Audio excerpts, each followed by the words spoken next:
Personal responsibility. Whoa, who wants to hear about that? Well, you do, if you want to have any chance at health, wealth, and happiness. So what does it mean, personal responsibility? You probably already know, but just in case, it means holding yourself accountable for your words and actions, instead of blaming others or making constant excuses. It means taking responsibility for your own successes, but also, and this is even more important, your own failures. Your life boils down to this: conscious choices, habits, and random events. You can't control everything that happens to you. Accidents, sickness, bad luck, human malice, and natural disasters are all unfortunate realities of life. On the other hand, you also get to experience love, friendship, kindness, opportunity, and generosity.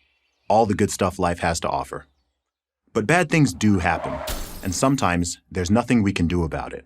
What we can control is how we react. It's a lot easier said than done, but people do it all the time. Who doesn't know someone who's been dealt a bad hand? For example, a debilitating disease, yet who manages to be happier than someone who is in perfect health. We all confront our own struggles, pain, personal tragedies, and ultimately, death. So while you're here, I recommend making the most of the opportunity. To do that, the very first thing you have to do is take responsibility for your life. Yet this simple and self-evident concept is widely rejected and even mocked. Why is that?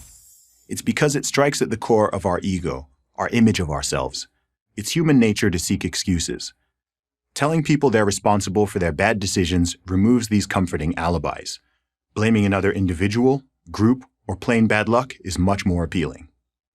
Furthermore, adopting such a victim mindset can act as a form of social currency, a way to court attention and sympathy, or even as a cudgel to wield against others.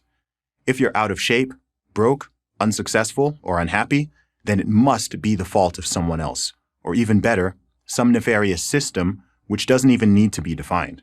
You just know that you're a victim of it. It's easy to see why people would want to reject the idea of personal responsibility. The warm glow of victimhood is very tempting, but the consequences of doing so inevitably lead to misery, anger, and ruin. Only when you recognize that your destiny is in your own hands can you make positive changes to your life, your health, career, relationships, self-esteem, happiness, and most important of all, your character. No one else can or will do it for you. As one recovering addict put it when asked, "When did you decide to become sober?" "The day I stopped blaming everybody else for my problems." To understand where you are now and to make better decisions in the future, it's also important to understand history. Wise people, and being wise has little to do with your age, learn from the past. But a word of caution: preoccupation with the past to the point of obsession is destructive. The past is immutable. It can't be altered nor reversed. You have no control over the past, but you do have control over the present and the future. If you're driving a car whilst only looking in the rearview mirror, then you're going to crash. But if you keep your eyes on the road ahead, looking back only to orient yourself, then you are far more likely to reach your destination intact. We all start at different positions in life. We don't get to choose when or where or to whom we're born. We don't choose our genetics, our nationality, our sex, nor our ethnicity. Everyone has advantages and disadvantages that they can't take credit for, nor be blamed for. The only question that matters is, what do you do with what you have? It's trendy now for people to talk about privilege through a narrow lens, typically focused on skin color, gender, sexuality, and occasionally wealth. Privilege is considered a sin that must be decried and even shamed. I take a different view. I believe it's our responsibility to take advantage of whatever privileges we have in order to succeed and, ideally, provide such privileges for others. Everything else is just excuse-making.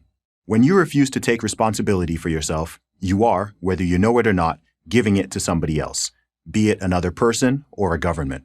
And that is disempowering. Personal responsibility is the ultimate freedom, and it's great to be free.